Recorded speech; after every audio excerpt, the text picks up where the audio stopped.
Hello everyone, welcome to Panacea. आपको पता होगा हम लोग मॉडर्न हिस्ट्री को कवर कर रहे हैं UPSC civil services prelims exam को मद्देनजर रखते हुए, और इसमें हमने 2 चैप्टर कंप्लीट कर लिए हैं, 2 वीडियोस बना लिए हैं। इससे पहले मैं डिस्कस कर चुका हूं और वो 2 वीडियोस का लिंक भी आपको डिस्क्रिप्शन में मिल जाएगा, आप उसे जरूर देखिएगा इस वीडियो को देखने से पहले। एंड फर्स्ट इस वीडियो को भी देख सकते हो, उसके बाद आप रेफर भी कर सकते हो क्योंकि नई चीजें यहां जानने को मिलेंगी।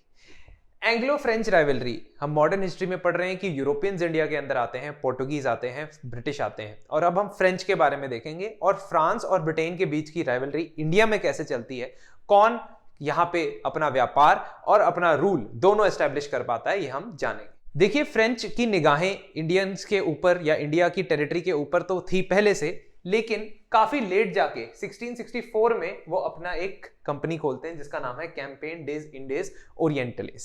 इस कंपनी को 50 ईयर की मोनोपोली दी गई थी कि वो इंडियन और पैसिफिक ओशन में जाके ट्रेड कर सकता है। और फ्रांस ने धीरे धीरे करके 1660s के बाद से इंडिया, मॉरिशस, मालदीव्स, इन सभी एरियाज को अपनी कॉलोनी बनाने के लिए पहले कदम रखने शुरू कर दिए। 1667 में फ्रांकोई कायरन नाम के एक ऑफिशियल ने एक एक्सपेडिशन लीड किया और उन्होंने सूरत के अंदर जाके अपनी फैक्ट्री सेटअप की। सूरत गुजरात के अंदर है, पोर्ट टाउन है, और ऑलरेडी यहां पे पोर्टुगीज और ब्रिटिश की फैक्ट्रियां बनी हुई थी, जैसा कि हम पिछले क्लासेस में देख सकते हैं। 1669 में वो मासुलीपट्टनम में एक फैक्ट्री बना देते हैं। मासुलीपट्टनम भारत की ईस्टर्न कोस्ट पे आंध्र प्रदेश में एक कोस्टल टाउन है। 1673 में फ्रेंच जो हैं वो कलकत्ता में भी अपनी फैक्ट्री एस्टैब्लिश कर देते हैं, चंदरनगर नाम की। तो ये ब्रिटिशर्स ने जहां जहां पहले ही अपने कदम रखे हुए हैं ना, ये वहां वहां जाके ही फैक्ट्री बना रहे हैं, इसलिए ये कारण है कि इनकी कॉन्फ्लिक्ट, लड़ाई ब्रिटिशर से होने वाली। 1674 में सबसे बड़ी उपलब्धि जो फ्रेंच की आज तक के लिए भी मानी जाती है, दैट इज पौंडीचेरी। ये पौंडीचेरी को एक फ्रेंच सेटलमेंट के तौर पे लिया गया था और सुल्तान ऑफ गोलकोंडा के सुल्तान थे, उनसे ये टेरिटरी उन्होंने खरीदी थी। साथ ही साथ माहे, कराईकल, बालासोर, कासिम बाजार, यहां पे माहे और कराईकल दोनों पौंडीचेरी के पार्ट थे, और बालासोर, कासिम बाजार ये ओडिशा और बंगाल की टेरिटरीज। तो यहां हम देख चुके हैं कि डच ने, ब्रिटिश ने, सब ने अपनी फैक्ट्रियां बनाई थी। फ्रेंच लेट आ रहे थे, और जब आने वाले कॉम्पिटिटर को ब्रिटिशर्स देखेंगे तो उनके बीच में थोड़ी राइवलरी जरूर रहेगी। French was backed by the French position of Mauritius and reunion island in the southern Indian ocean. तो इंडियन ओशन की बात करें अगर हम, तो यहां मॉरिशस, अफ्रीका के पास मेडागास्कर है, यहां कहीं पे मॉरिशस है। तो ये मॉरिशस से अपनी सेना को यहां इन सभी एरियाज में लेके आने के लिए इन्होंने एक नेवी बेस की तरह सेटअप कर लिया था। तो अब आप देख सकते हैं कि नेवल पावर का भी इस्तेमाल बहुत जरूरी है। पोर्टुगीज ने हमको पहले ही सिखा दिया था कि नेवी और नेवल एस्टेब्लिशमेंट्स करनी कितनी जरूरी रहती है। इस दौरान फ्रांस और ब्रिटेन के बीच में काफी सारी राइवलरी देखने को मिली, लेकिन डच यानी नीदरलैंड्स के जो लोग थे, नीदरलैंड से आए हुए जो व्यापारी थे, उन्होंने कुछ समय के लिए ब्रिटिशर से दोस्ती की हुई थी और 1693 के अंदर ये पौंडीचेरी को कैप्चर कर लेते हैं। तो फ्रेंच को जब वो आएंगे तब बहुत सारे चैलेंजेस फेस करने पड़ेंगे। रीजन, ऑलरेडी यूरोपियन पावर्स यहां पे बैठी हुई हैं उनको तंग करने के लिए। 1697 में ट्रीटी ऑफ रिस्विक साइन होती है और उस ट्रीटी के तहत पौंडीचेरी को फ्रेंच को वापस दे दिया जाता है। तो ये इनिशियल स्ट्रगल्स इनके फ्रांकोई कॉरन के टाइम। लेकिन फ्रांकोई मार्टिन, जब डेथ हो जाती है फ्रांकोई मार्टिन की 1706 के अंदर, सूरत और मासुलीपट्टनम की इनकी फैक्ट्रीज भी इनके हाथों से चली जाती है, इनके ग्रास्प से चली जाती। धीरे धीरे फ्रेंच की पावर डिक्लाइन हो रही, लेकिन उसी वक्त फ्रेंच स्टोरी में एक हीरो की एंट्री होती है और उस हीरो का नाम है ड्यूप्ले। ड्यूप्ले अभी मदद करेंगे फ्रेंच की ब्रिटिशर्स को चैलेंज करने में, और 3 एंग्लो फ्रेंच वॉर्स हम देखेंगे। बिफोर मूविंग अहेड, मैं आपको याद दिलाना चाहूंगा कि हमारे IAS PACS के बहुत सारे बैचेस चल रहे हैं। ऑफलाइन क्लासेस की भी टाइमिंग्स हैं जिसमें आप GS और CSAT दोनों ऑफलाइन क्लासेस भी लेते हैं और ऑनलाइन क्लासेस भी लेते हैं। साथ ही साथ हमारे रिकॉर्डेड वीडियो कोर्सेज हमारी वेबसाइट panaceatutor.com पे अवेलेबल है। तो प्लीज उनका लाभ उठाने के लिए, फायदा उठाने के लिए, उनको इस्तेमाल करने के लिए और अपने बेनिफिट के लिए उनको यूज करने के लिए हमारे कॉन्टैक्ट नंबर्स पे आप कॉल भी कर सकते हैं और हमें कॉन्टैक्ट कर सकते हैं। सो इस मैप के अंदर अगर हम देखें तो एक समय ऐसा था 18वीं सदी में, 18th सेंचुरी में, जब फ्रेंच इन्फ्लुएंस इतना ज्यादा बढ़ गया था, और इसका सारा का सारा क्रेडिट हम दे सकते हैं एकमात्र शख्स को, जिनका नाम है डुप्ले।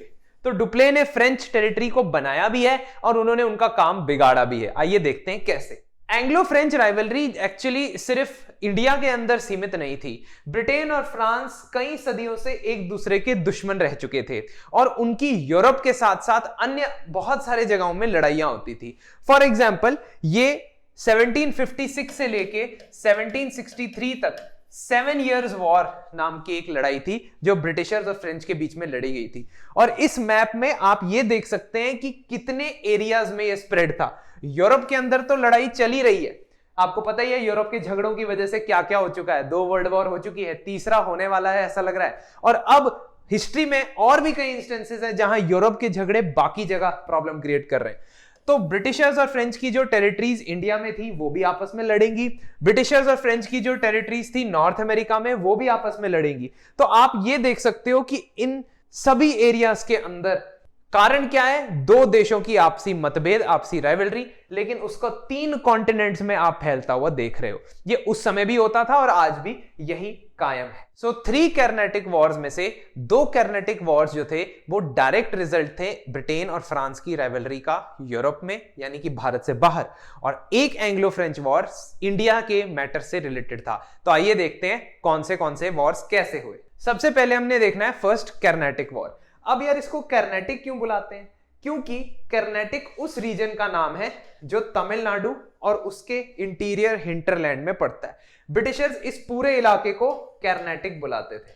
तो हम जब साउथ इंडियन म्यूजिक की भी बात करते हैं तो आपको ऐसे सुना होगा कार्नाटिक म्यूजिक। तो Carnatic means Tamil Nadu and Madras predominantly and इसके इंटीरियर रीजन्स, इसको कार्नाटिक बुलाया जाता था। इनफैक्ट सारी कोरोमंडल कोस्ट को ये कार्नाटिक बुलाते थे।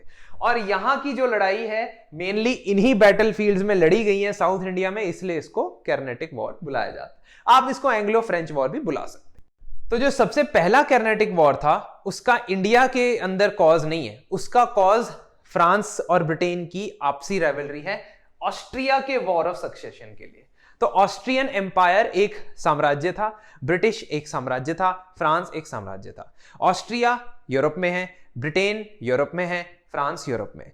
तो यूरोप की 2 ताकतें चाहती हैं कि ऑस्ट्रिया के अंदर मेरी पसंद का, मेरे सपोर्ट का राजा बने, और इस वजह से इनके बीच में लड़ाई छिड़ जाती है।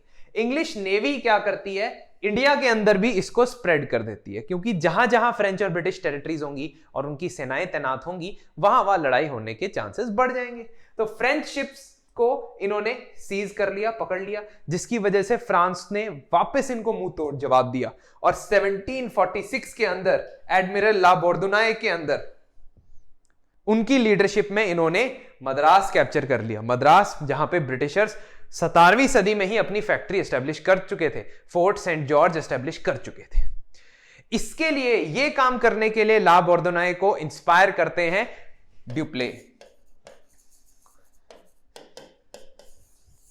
सो डुप्ले के बारे में कुछ जानकारी लेते हैं क्योंकि वो बड़ी इंटरेस्टिंग पर्सनैलिटी है। Dupleix French East India company के एक बहुत ही बड़े एम्प्लॉई थे। उनका जन्म 1697 में हुआ था और 1720 तक अपने पिताजी की हाई पोस्ट होने की वजह से फ्रेंच गवर्नमेंट में उनको एक जॉब मिल जाती है पौंडीचेरी में। धीरे धीरे करके वो अपने काम से भी और अपने नाम से काफी ज्यादा प्रसिद्धि पा लेते हैं, इंपॉर्टेंस पा लेते हैं। 1730 में उनको चंदन नगर का गवर्नर डिक्लेयर कर दिया जाता है। चंदन नगर आपको याद होगा, एस्टैब्लिश की थी वहां पे फैक्ट्री। 1741 में उनको सारी की सारी फ्रेंच कॉलोनीज का डायरेक्टर अपॉइंट कर दिया जाता है और इसकी वजह से काफी ज्यादा पावर इनके हाथों में आ जाती है। डुप्ले जो है एक एडमिनिस्ट्रेटर भी हैं और एक डिप्लोमेट भी, उनके पास दोनों क्वालिटीज हैं। तो एडमिनिस्ट्रेटर के तौर पे उन्होंने कई कदम उठाए, जैसे फ्रेंच ईस्ट इंडिया कंपनी को उन्होंने रिफॉर्म किया, पब्लिक एक्सपेंडिचर कम किया, सैलरीज ऑफिसर्स की कम की, फालतू के फिजूल खर्ची जो होती है, enhance defence of Pondicherry, Pondicherry को उन्होंने बहुत देर तक डेवलप किया। और पौंडीचेरी को डेवलप करने के लिए उन्होंने उस समय जो कर्नाटक के नवाब होते थे, नवाब अनवरुद्दीन, उनके साथ अच्छी दोस्ती कर ली थी। अब ये दोस्ती इन्होंने किस लिए की थी? ये दोस्ती इसलिए ताकि जब तक फ्रेंच अपनी पौंडीचेरी को डेवलप कर रहे हैं, किलेबंदी कर रहे हैं, फोर्सेस अपनी वहां इकट्ठी कर रहे हैं, तब तक ब्रिटिशर्स वहां इंटरफेयर नहीं करने चाहिए। इसलिए वो कर्नाटक के नवाब से दोस्ती करते हैं ताकि वो उनको प्रोटेक्ट करें। जैसे ही उनका काम पूरा हो जाता है वो इसी नवाब के अगेंस्ट हथियार उठाएंगे और इसी नवाब को हराने वाले हैं। मैंने आपको बताया 1746 में मद्रास को कैप्चर किया गया। उसके अलावा एक और बैटल भी हुआ था, वो बैटल था battle of Saint Thome. Battle of Saint Thome में French under the leadership of La Bourdonnais and Dupleix they are fighting against Carnatic nawab Anwaruddin. क्यों? क्योंकि इन्होंने पहले वादा किया था कि आप हमारी हेल्प करो, हम ब्रिटिशर्स को हरा देंगे, ब्रिटिशर्स को हराने के बाद आपको मद्रास दे देंगे। जब ये ब्रिटिशर्स को हरा देते हैं और मद्रास कैप्चर कर लेते हैं, जैसा मैंने पिछली स्लाइड में आपको बताया, तो ये मना कर देते हैं अनवरुद्दीन को मद्रास देने से। तो पहले वादा किया, मुकर गए, अनवरुद्दीन ने अटैक किया, इन्होंने दोबारा काउंटर अटैक किया और उससे अनवरुद्दीन और ब्रिटिशर्स की जॉइंट फोर्सेस को इन्होंने हरा दिया। तो कहने का मतलब कि आपकी जो ये इंपॉर्टेंट बैटल ऑफ सेंट थोम है, ये फर्स्ट कर्नाटिक वॉर के दौरान हुई थी। अब फर्स्ट कर्नाटिक वॉर का खत्म होना 1748 में इसलिए पॉसिबल हो पाया क्योंकि ऑस्ट्रिया के अंदर जो वॉर ऑफ सक्सेशन था वो खत्म हो गया। उसके बाद फ्रांस में ट्रीटी ऑफ आय ला शपेल ज्वाइन की गई, साइन की गई, और इसको साइन करने के बाद सारी टेरिटरीज जिनकी जिनकी थी उनको वापस मिल गई। तो मद्रास ब्रिटिशर्स को वापस मिल गया क्योंकि नॉर्थ अमेरिका में भी लड़ाई हो रही थी, अमेरिका, कनाडा, इस एरिया में, तो वहां पे फ्रेंच टेरिटरीज जो ब्रिटिशर्स ने ली थी वो उनको वापस दे दी गई। तो पहला कर्नाटिक वॉर ऐसे खत्म होता है। डुप्ले की दूसरी खासियत क्या थी? As a diplomat. एक डिप्लोमैट होने के तहत उनके पास ये क्वालिटीज थी कि हम कैसे एक राज्य को दूसरे राज्य से लड़ा सकते हैं और उसमें अपना फायदा ले सकते हैं, और डुप्ले ने यह पॉलिसी सबसे पहली बार स्टार्ट की। तो नवाब ऑफ कर्नाटक के बारे में मैं आपको पहले ही बता चुका हूं कि उनके साथ कैसे इंटर रिलेशन थे इनके। बैटल ऑफ सेंट थोम के बारे में भी मैं आपको बता चुका हूं। Started interfering in internal politics, यानी कि अंदरूनी जो इश्यूज होते थे, राइवलरीज होती थी, छोटे छोटे किंगडम्स होते थे, उनकी आपस में ये लड़ाई करवा देते थे और इसका फायदा फ्रेंच को मिलता था। सेकेंड कर्नाटिक वॉर कब स्टार्ट होता है? जब हैदराबाद और कर्नाटक दो रीजन्स के अंदर वॉर शुरू हो जाती है, जंग शुरू हो जाती है। जंग किस बात को लेके है? कि कौन अगला नवाब बनेगा। इत्तेफाक से दोनों ही जगह पे, हैदराबाद में भी और कर्नाटक में, there is a battle of succession. Seat जो होती है नवाब की वो वैकेंट हो जाती है। सो बेसिकली आपके दो किंगडम है जिसकी मैं बात कर रहा हूं, ये इसको किंगडम ऑफ आर्कट बोलते हैं या कर्नाटक बोलते हैं, और ये वाला जो है वो हैदराबाद है। दोनों ही अलग अलग इंडिपेंडेंट किंगडम बन गए थे, मुगल रूल से ये इंडिपेंडेंट आजाद हो गए थे, और यहां दोनों पे अपने अपने नवाब रूल किया करते थे। अब होता क्या है, जैसे ही दोनों के नवाब की डेथ होती है वो एक साथ कोइंसाइड कर जाती है बात। तो हैदराबाद के अंदर नासिर जंग और मुजफ्फर जंग, मामा भांजे में लड़ाई हो रही है, और यहां कर्नाटक में जाएंगे तो अनवरुद्दीन, जिनको धोखा दिया था याद करो, और चंदा साहिब, इनके बीच में लड़ाई हो रही। तो दोनों के बीच में लड़ाई हो रही है कि कौन नवाब बना रहेगा या कौन नवाब बनेगा अपने अपने एरिया। अब इसमें फ्रेंच यानी कि डुप्ले क्या करते हैं, वो एक साइड ले लेते हैं। उनकी यही पॉलिसी है कि जब मैं एक पर्टिकुलर बंदे को हेल्प करूंगा राजा बनने के लिए, नवाब बनने के लिए, तो वो मेरे एहसान के अंडर आ जाएगा। He will be under my debt and he will conduct his policy as I tell him. जैसा मैं उसको बताऊंगा वो वैसी पॉलिसी कंडक्ट करेगा। तो ये पॉलिसी डुप्ले ने इस्तेमाल की। अब जब डुप्ले ने इस्तेमाल की तो ब्रिटिशर्स भी सीखने वाले हैं, वो भी बड़ी तेजी से सीखते हैं। उन्होंने पोर्टुगीज से सीखा कि नेवी बनानी है, उन्होंने डुप्ले से सीखा कि हम भी इंटरनल मैटर में इंटरफेयर कर सकते हैं।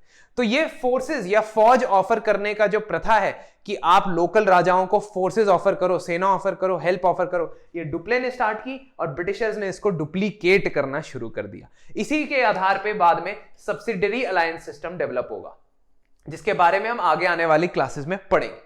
रॉबर्ट क्लाइव यानी कि ब्रिटिश ईस्ट इंडिया कंपनी साथ देती है नासिर जंग और अनवरुद्दीन का, जबकि डुप्ले साथ देते हैं मुजफ्फर जंग और चंदा साहिब। अब ये आपकी दो टीमें बट चुकी हैं, टीमें बट गई हैं, लड़ाई होनी तय। सबसे पहले 1749 के अंदर मुजफ्फर जंग, चंदा साहिब और फ्रेंच, इनका अलायंस बना था। इन तीनों का गठबंधन जो है वो अनवरुद्दीन को हरा देता है। और कौन सी लड़ाई है ये? लड़ाई है बैटल ऑफ अंबर। अंबर तमिलनाडु में एक जगह है जहां की बिरयानी बहुत फेमस है। अब 1751 में रॉबर्ट क्लाइव कम बैक करते हैं, कहते हैं कि ऐसा कैसे हो सकता है कि तुमने हमको हरा दिया, हम तैयारी के साथ आएंगे इस बार। और इस बार ये आर्कट जो कर्नाटिक रीजन की कैपिटल हुआ करती थी, उसको रेड कर देते हैं बाहर से और कैप्चर कर लेते हैं आर्कट का किला, जो कैपिटल थी कर्नाटिक की। फ्रेंच फाइट करते हैं, 6-8 महीने तक लगे रहते हैं, लेकिन उस किले को दोबारा जीत नहीं पाते हैं और अंत में 1752 में सारे के सारे पैसे फ्रेंच के खत्म हो गए, फाइनेंसेस खत्म हो जाते हैं और फ्रेंच को सरेंडर करना पड़ता है। 1754 तक डुप्ले की इस पॉलिसी का फेलियर देखा जाता है, जहां पे वो इसको इंप्लीमेंट नहीं कर पाते। सोच उनकी अच्छी है, लेकिन ऑन ग्राउंड उनकी एग्जीक्यूशन बिल्कुल सही नहीं है, जिसकी वजह से इनको वापस फ्रांस भेज दिया जाता है और ये अपनी बाकी की जिंदगी गुमनामी में बिताते। सो डुप्ले की कहानी बड़े ही दुखद तरीके से 1754 में खत्म होती है। उनको रिप्लेस करने के लिए गॉडेह्यू नाम के एक बंदे को अपॉइंट किया जाता है और एक पीस ट्रीटी साइन की जाती है, जिसके तहत सारे के सारे जो टेरिटरीज आपने कैप्चर की थी वो वापस एक्सचेंज कर देते हो। लेकिन फ्रेंच हारे जरूर हैं, डिफीट जरूर उनको मिली है, तो उनका कॉन्फिडेंस भी लो होता है और आगे जाके आपको यह भी पता चलता है कि आप दो राजाओं को आपस में लड़वा दो, जो राजा जीत गया वो आपको फायदा ही फायदा करवाएगा। तीसरे कर्नाटिक वॉर की तरफ बढ़ते हैं। तीसरा कर्नाटिक वॉर भी लोकल कारणों की वजह से नहीं, इनफैक्ट इंटरनेशनल रीजंस की वजह से आया। 1756 से लेके 1763 तक 7 years वॉर चला between Britain and France. North America के अंदर भी कनाडा और यूएसए की जो टेरिटरीज थी उनको लेकर इनकी आपस में लड़ाई हो रही थी। इसी वजह से इंडिया में भी यह हॉस्टिलिटी एक्सटेंड हो गई। ब्रिटिशर्स की तरफ से ब्रिटिश जनरल आयरकूट इसमें लीडरशिप कर रहे थे, जबकि फ्रेंच कमांडर काउंट डी लैली फ्रेंच की तरफ से यहां पे लीडरशिप दिखा रहे थे। 1760 का सबसे इंपॉर्टेंट बैटल है बैटल ऑफ वंडीवॉश। ब्रिटिशर्स इनको वंडीवॉश बुलाते हैं, एक्चुअली तमिलनाडु में वंडीवसा नाम की एक जगह है, उसको ये वंडीवॉश बुलाते हैं। इस लड़ाई के अंदर ब्रिटिशर्स ने फ्रेंच को बुरी तरह हरा दिया और ये फाइनल वो बैटल है जिसके बाद फ्रेंच पावर इंडिया में कभी भी रीग्रोथ नहीं कर पाएगी, डेवलप नहीं हो पाएगी, क्योंकि ब्रिटिशर्स ने इनको परास्त कर दिया है। सो फाइनली पूरा का पूरा जो 7 years का वॉर है वो जब खत्म होता है तभी ये हॉस्टिलिटीज यहां पे खत्म होती है। 1763 में treaty of peace of Paris sign की जाती है और फ्रेंच को कुछ फैक्ट्रीज वापस दे दी जाती है, लेकिन अब कोई टेरिटरी उनके पास नहीं है सिवाय एक के, दैट इज पौंडीचेरी। तो जहां जहां उन्होंने फैक्ट्रीज एस्टैब्लिश की थी वो उनको फैक्ट्री दे देते हैं, लेकिन पौंडीचेरी के अलावा लैंड, जमीन, टेरिटरी, सेटलमेंट उनको कहीं नहीं मिलती है। French were then confined to small enclaves, जैसे कि पोर्टुगीज रह गए थे, जैसे डच रह गए थे, और एंग्लो फ्रेंच वॉर से यह डिसाइड हुआ कि who would not rule India. Not rule मतलब फ्रेंच विल नॉट रूल, लेकिन अभी तक ये नहीं डिसाइड हुआ था कि हु विल रूल इंडिया, क्योंकि अभी ब्रिटिशर्स को लोकल पावर से लड़ना था और लोकल पावर से लड़ना था, इसका मतलब अभी रिजल्ट आना, अभी परिणाम आना बाकी है, क्योंकि मराठास, मैसूर, सिख, ये सारे किंगडम अब ब्रिटिशर्स से लड़ेंगे। इंग्लिश और फ्रेंच के बीच में कुछ फर्क देखते हैं कि क्यों ब्रिटिशर्स सक्सेसफुल हुए और फ्रेंच सक्सेसफुल नहीं हुए। ईस्ट इंडिया कंपनी जो थी वो एक प्राइवेट सेक्टर कंपनी थी और उसके शेयर होल्डर्स की बात को बहुत इंपॉर्टेंस दी जाती थी। बोर्ड ऑफ डायरेक्टर्स द्वारा उसको चलाया जाता था, तो शेयर होल्डर्स के प्रॉफिट का ध्यान रखा जाता था। जबकि फ्रेंच कंपनी में 60% जो शेयर होते थे, शेयर होल्डिंग होती थी, वो किंग के पास होती थी, राजा के पास होती।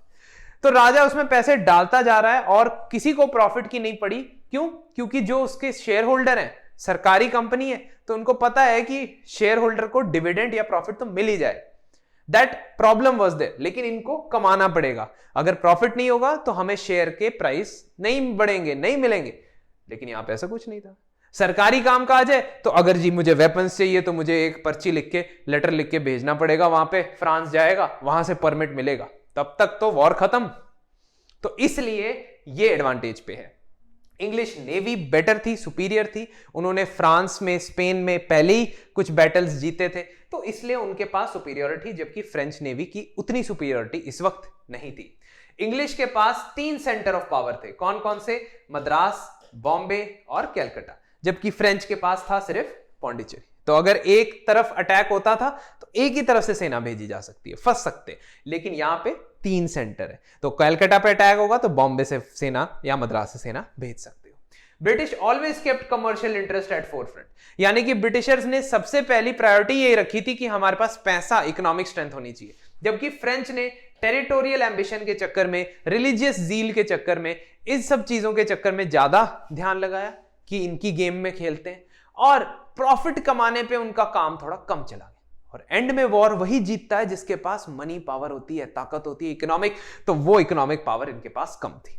आखिर में ब्रिटिशर्स के पास ऐसे कमांडर थे जो खुद फ्रंट पे जाके लड़ते थे, आयरकूट, रॉबर्ट क्लाइव, स्ट्रिंजर लॉरेंस जैसे, जबकि फ्रेंच के पास डुप्ले था, और डुप्ले सिर्फ स्ट्रेटेजी बनाता था, लेकिन वो फ्रंट पे जाके लड़ता नहीं था, lead from the front type का इंसान नहीं। इसकी वजह से भी फ्रेंच को काफी नुकसान होता है। जब प्रैक्टिकली बैटल लड़ने की बारी आती है तो फ्रेंच कम पड़ जाते हैं ब्रिटिशर्स के अगेंस्ट। तो ये हमारे कारण है कि फ्रेंच क्यों हारे Britishers. So now that we have studied this, आपसे कुछ एमसीक्यू कर लेते हैं, क्योंकि आपको अगर आंसर पता होंगे इसके तो आप बेटर अंडरस्टैंड कर पाओगे कि आपको समझ आ गया। Which of the following was reason of second Carnatic War? आप क्या करेंगे, स्क्रीन पॉज करेंगे, खुद आंसर देने की कोशिश करेंगे, फिर अनपॉज कर देंगे, ठीक है। इससे 4 क्वेश्चन की प्रैक्टिस फटाफट हो जाएगी। A, interference of a Mughal emperor, Anglo French rivalry, struggle for succession और अपीजमेंट पॉलिसी। जी हाँ, जिन्होंने सी आंसर दिया है बहुत बढ़िया। क्यों? क्योंकि ये 2 सक्सेसर स्टेट्स, हैदराबाद और कर्नाटिक के अंदर जो बैटल था, लड़ाई था, कौन नवाब बनेगा, उसके लेके लड़ाई थी। सेकेंड कर्नाटिक वॉर स्पेसिफिकली पूछा गया है, इसलिए आपने ये ध्यान देना। क्वेश्चन नंबर 2 सॉल्व करें वही method. Which of the following were involved in succession battle for Carnatic? यानी कर्नाटिक के नवाब बनने के 2 दावेदार कौन थे? The answer will be B. बिल्कुल सही, जिन्होंने बी आंसर दिया, अनवरुद्दीन एंड चंदा साहिब। ये मैं आपको अभी सेकेंड बैटल में बता चुका हूं। 3. By which treaty first Carnatic War ended?